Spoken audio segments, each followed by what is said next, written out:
তার নিজের অর্থায়নে এবং তিনি এই 27 বছর ধরে এই বাগেরহাটবাসীর জন্য অনেক কষ্ট করেছে। এখন তাকে নমিনেশন না দিয়ে অন্য আরেকজনকে দ্বারা তাকে আমরা দুটি ভাষা পাইনি।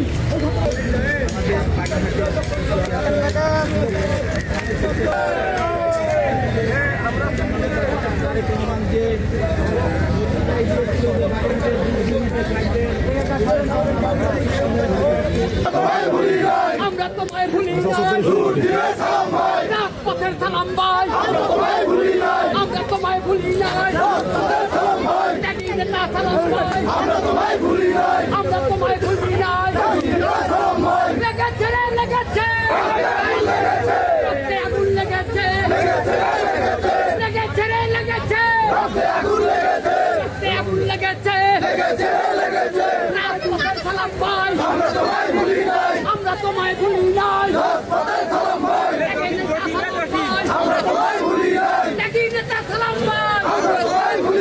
আমরা মামলার সালাম ভাই, সালাম ভাই ভয় নাই, রাজপথ ছাড়ি নাই, লেগেছে রে লেগেছে, রক্তে আগুন লেগেছে, রক্তের বন্যায় ভেসে যাবে অন্যায়, দিয়েছি তো রক্ত, আরো দেব রক্ত। বাগেরহাট নেতা কি আছে? ত্যাগী নেতা আছে, রাজপথের নেতা আছে,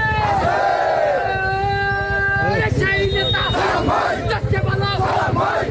বাগেরহাটবাসী এক নেতা, কনসে নেতা সালাম ভাই।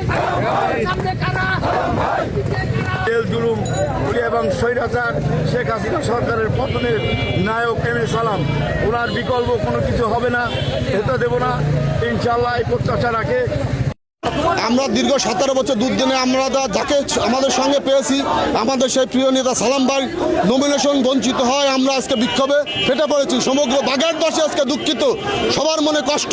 আমরা সালাম ভাই নমিনেশন সুদূর যশোরের প্রেসক্রিপশনে আমরা এই বাগেরহাটে রাজনীতি চাই না। আমরা বাগেরহাটে জনগণের চাই, হতে চাই।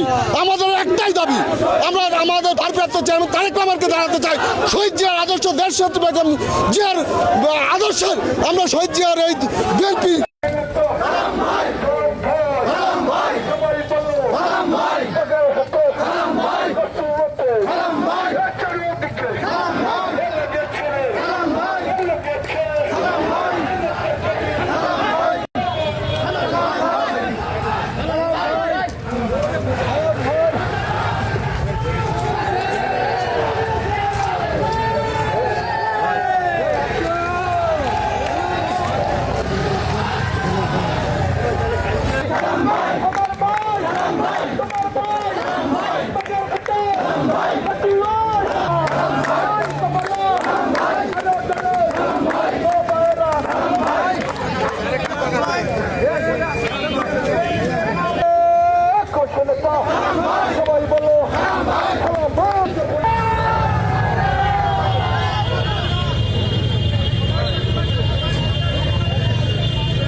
আন্দোলন সংগ্রামে কিন্তু আমরাই ছিলাম, জীবনের মায়া করি নাই।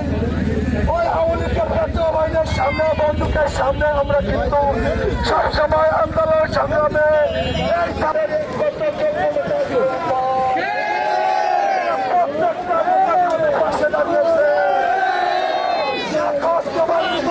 বাগেরহাট জেলায় যে 4টি সংসদীয় আসন ভাগাভাগি হয়েছে, দুটো আওয়ামী লীগ এবং আরেকটা জানেন যে বাগেরহাট 2-এ যে বন্টনটা করা হয়েছে এটা আদৌ বন্টন হয়নি, কারণ সালাম টোটাল বাগেরহাটটাকে সে এই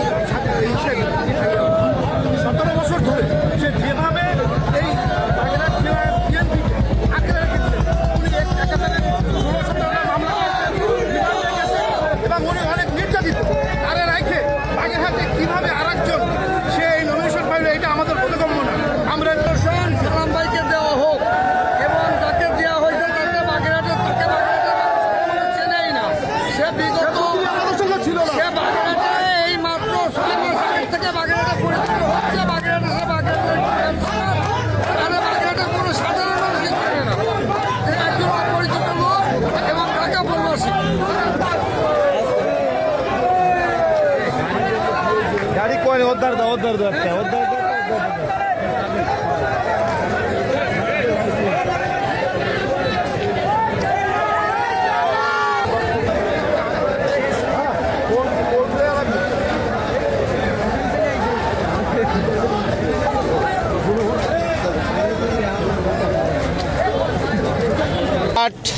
জেলা বিএনপির সাবেক সভাপতি বর্তমান সমন্বয়ক জননেতা জনাব এম এ সালাম ভাই দীর্ঘ 17টা বছর বাগেরহাটের বিএনপিকে উজ্জীবিত করে রেখেছে। আমরা স্বৈরাচার বিরোধী আন্দোলন, বাংলাদেশে যত আন্দোলন হয়েছে জননেতা এম এ সালামের নেতৃত্বে খুলনা থেকে, ঢাকা থেকে, বাগেরহাট থেকে সর্বস্তরের জনগণ তার পাশে থেকে সে নেতৃত্ব দিয়েছে, আর আমরা তার পাশে থেকে সে নেতৃত্বকে সফল করেছি। জনাব তারেক রহমান বলেছিল যে দুর্দিনে যে থাকবে, মাঠে ময়দানে যে থাকবে, যার জনপ্রিয়তা বেশি থাকবে, যে বেশি হামলা মামলার শিকার হয়েছে, যে বেশি দুর্দিনে দলের খোঁজ খবর রেখেছে, তাকে মূল্যায়ন করা হবে।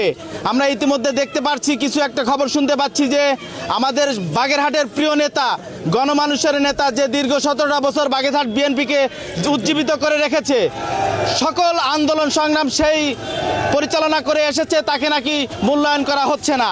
আর আমরা বাগেরহাটে সর্বস্তরের জনগণ, বাগেরহাটের সর্বমানুষ একত্রিত হয়ে জননেতা এম এ সালামের বাগেরহাট 2 আসনের বাগেরহাট কচুয়ায় ধানের শীষের নমিনেশন পাক, আমরা সেই আশাবাদী।